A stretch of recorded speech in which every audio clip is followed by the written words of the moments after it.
Bismillahirrahmanirrahim. Assalamualaikum warahmatullahi wabarakatuh.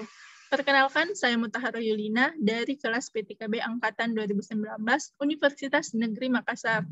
Pada kesempatan kali ini, saya akan menjelaskan mengenai materi sistem pakar atau expert system. Nah, sebelum kita lebih jauh membahas mengenai sistem pakar, kita harus mengetahui dulu apa sih itu sistem pakar. Jadi, sistem pakar adalah sistem yang menggunakan pengetahuan manusia, di mana pengetahuan tersebut akan dimasukkan ke dalam sebuah komputer dan kemudian digunakan untuk menyelesaikan masalah-masalah yang biasa dilakukan oleh para ahli atau kepakaran. Nah, sistem pakar ini akan berusaha mengadopsi pengetahuan manusia ke komputer, agar komputer dapat menyelesaikan masalah-masalah yang biasa dilakukan oleh para ahli, sehingga orang awam pun dapat menyelesaikan masalah-masalah tersebut. Nah, alasan kenapa dikembangkannya sistem pakar untuk mengganti seorang pakar, yakni yang pertama, dapat menyediakan kepakaran setiap waktu di berbagai lokasi. Kedua, secara otomatis mengerjakan tugas-tugas rutin yang membutuhkan seorang pakar. Ketiga, seorang pakar nantinya pasti akan pensiun atau pergi. Keempat, seorang pakar mempunyai biaya yang mahal. Dan yang terakhir, kepakaran dibutuhkan juga pada lingkungan yang tidak bersahabat. Nah, adapun keuntungan dan kelemahan sistem pakar, yakni untuk keuntungannya, yang pertama bisa melakukan pekerjaan secara berulang, meningkatkan output dan kualitas, meningkatkan kapabilitas komputer, memiliki kemampuan untuk mengakses pengetahuan dan menyimpan keahlian dan pengetahuan pakar. Adapun kelemahannya, yakni biaya pembuatan dan pemeliharaannya mahal, sulit dikembangkan dan akurasinya belum 100%. Adapun konsep dasar sistem pakar, menurut Efrain Turban, itu mengandung beberapa hal, yakni yang pertama ahli, keahlian, pengalihan keahlian, inferensi, dan serta aturan dan kemampuan menjelaskan. Nah, untuk per itemnya akan kita bahas selanjutnya. Yang pertama ahli. Ahli adalah seorang individu yang memiliki kemampuan atau pemahaman yang superior dari suatu masalah, misalnya seorang dokter, penasehat keuangan, pakar mesin mobil, dan lain-lain. Kemudian kepakaran, yakni suatu kelebihan penguasaan pengetahuan di bidang tertentu yang diperoleh dari pelatihan, membaca, ataupun pengalaman. Kemudian adalah pengalihan keahlian, merupakan tujuan dari sebuah sistem pakar, yaitu untuk memindahkan kepakaran yang dimiliki seorang pakar ke dalam komputer, dan kemudian dipindahkan ke orang lain yang bukan pakar. Jadi pengetahuan yang disimpan di dalam komputer disebut basis pengetahuan berupa fakta dan prosedur. Lalu ada inferensi. Nah, inferensi adalah kemampuan menalar. Jadi, jika keahlian sudah tersimpan sebagai pengetahuan, dan sudah tersedia program yang mampu mengakses basis data, maka komputer harus diprogram untuk membuat inferensi. Kemudian ada juga aturan dan kemampuan menjelaskan. Jadi sebagian besar sistem pakar dibuat dengan bentuk rule-based system, di mana pengetahuan disimpan dalam bentuk aturan-aturan, dan biasanya berbentuk if-then. Jadi fitur lainnya dari sistem pakar adalah kemampuan untuk merekomendasi. Kemampuan ini yang membedakan sistem pakar dengan sistem konvensional. Nah, sekarang kita akan membahas apa sih perbedaan sistem konvensional dan sistem pakar. Nah, jadi perbedaannya yakni pada sistem konvensional, informasi dan pemrosesan umumnya digabung dalam satu program sekuensial, sedangkan di sistem pakar, knowledge base terpisah dari mekanisme pemrosesan. Kemudian di sistem konvensional program tidak pernah salah, kecuali programmernya yang salah. Namun di sistem pakar program bisa saja melakukan kesalahan.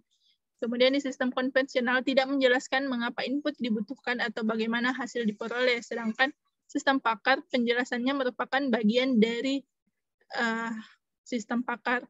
Kemudian membutuhkan semua input data, sedangkan di sistem pakar tidak harus membutuhkan semua input data atau fakta. Kemudian di sistem konvensional, perubahan pada program merepotkan.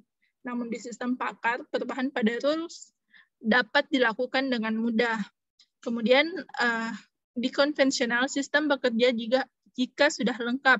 Namun di sistem pakar, sistem dapat bekerja hanya dengan rules yang sedikit. Lalu di sistem konvensional, eksekusi secara algoritmik atau step by step, namun di sistem pakar, eksekusi dilakukan secara heuristik dan logik. Nah, selanjutnya, pada sistem konvensional, manipulasi efektif pada database yang besar, sedangkan sistem pakar manipulasi efektif pada knowledge base yang besar. Kemudian sistem konvensional efisiensi adalah tujuan utama dan menggunakan data kuantitatif, namun di sistem pakar efektivitas adalah tujuan utamanya serta menggunakan data kualitatif. Lalu di sistem konvensional representasi data dalam numerik dan di sistem pakar representasi pengetahuan dalam bentuk simbol. Dan yang terakhir, untuk sistem konvensional dapat menangkap, menambah, dan mendistribusi data numerik atau informasi, sedangkan di sistem pakar menangkap, menambah, dan mendistribusi pertimbangan dan pengetahuan. Nah, di sini ada 4 bentuk sistem pakar. Yang pertama yakni berdiri sendiri, yakni sistem pakar yang berupa software yang berdiri sendiri. Kemudian kedua tergabung, yaitu sistem pakar ini merupakan bagian program yang terkandung di dalam suatu algoritma. Ketiga, menghubungkan ke software lain, yaitu sistem pakar yang menghubungkan ke suatu paket program tersebut, misalkan DBMS. Dan keempat, sistem mengabdi, yaitu sistem pakar yang merupakan bagian dari komputer khusus yang dihubungkan dengan fungsi tertentu, misalnya untuk membantu menganalisis radar. Selanjutnya adalah struktur sistem pakar.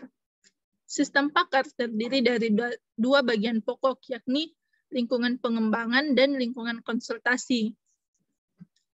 Yang pertama adalah lingkungan pengembangan. Ini yang dipergunakan sebagai pembangunan sistem pakar, baik dari segi pembangunan komponen maupun basis pengetahuan. Kemudian di lingkungan konsultasi, ini yang dipergunakan oleh seseorang yang bukan ahli untuk berkonsultasi. Nah, adapun komponen-komponen dari sistem pakar, yang pertama adalah subsistem penambahan pengetahuan. Bagian ini digunakan untuk memasukkan pengetahuan, mengkonstruksi atau memperluas pengetahuan dalam basis pengetahuan. Yang kedua ada basis pengetahuan. Nah, ini berisi pengetahuan yang dibutuhkan untuk memahami, menformulasi, dan memecahkan masalah.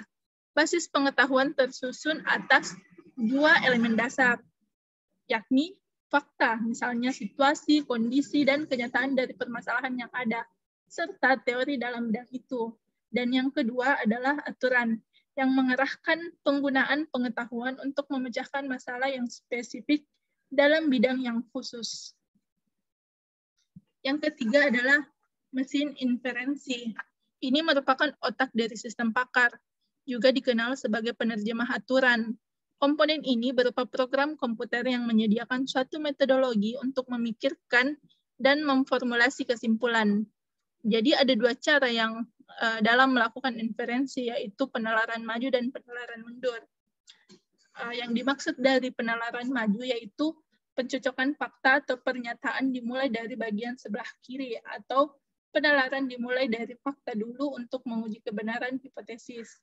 Sedangkan penalaran mundur yaitu mencocokkan fakta atau pernyataan dimulai dari sebelah kanan, atau penalaran dimulai dari hipotesis terlebih dahulu, dan untuk menguji kebenaran hipotesis tersebut harus dicari fakta-fakta yang ada dalam basis pengetahuan. Untuk komponen yang keempat, yakni backbone atau workbench, yakni memori untuk bekerja dan menyimpan hasil sementara, biasanya berupa sebuah basis data. Dan yang kelima adalah antarmuka pemakai atau user interface. Sistem pakar mengatur komunikasi antara pengguna dan komputer. Komunikasi ini paling baik berupa bahasa alami, biasanya disajikan dalam bentuk tanya-jawab dan kadang ditampilkan dalam bentuk gambar atau grafik. Antarmuka yang lebih canggih dilengkapi dengan percakapan atau voice communication. Kemudian komponen yang keenam adalah subsistem penjelasan. Jadi kemampuan untuk mencari jejak bagaimana suatu kesimpulan dapat diambil merupakan hal yang sangat penting untuk transfer pengetahuan dan pemecahan masalah. Komponen subsistem penjelasan harus dapat menyediakannya yang secara interaktif menjawab pertanyaan pengguna. Kemudian yang ketujuh adalah sistem penyaringan pengetahuan. Jadi seorang pakar mempunyai sistem penyaringan pengetahuan. Artinya, mereka bisa menganalisa sendiri performa mereka, belajar dari pengalaman, serta meningkatkan pengetahuannya untuk konsultasi berikutnya. Pada sistem pakar, swaevaluasi ini penting sehingga dapat menganalisa alasan keberhasilan atau kegagalan pengambilan keputusan, serta memperbaiki basis pengetahuannya. Mungkin sekian yang dapat saya sampaikan, kurang dan lebihnya mohon dimaafkan. Assalamualaikum warahmatullahi wabarakatuh.